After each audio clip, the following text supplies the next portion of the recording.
like, then we could gently correct. But his, we don't have to worry about this, the Merle, because his energy's so good. So, and if we move away, stay, this will help too. Got a motor on you, man.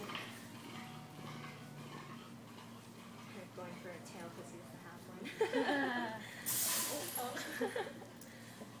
There. They are perfect size for each other. And perfect energy. Well, see, like the other one was just too much energy, even though the size was the same.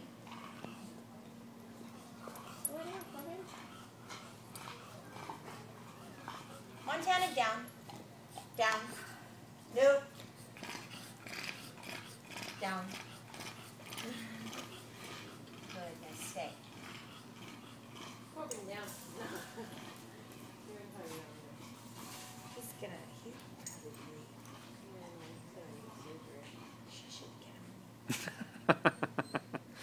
This much weight on him. I wouldn't. He could barely move. I wouldn't. I'd have him walk in. I know she walks him a lot, but man. It's really important.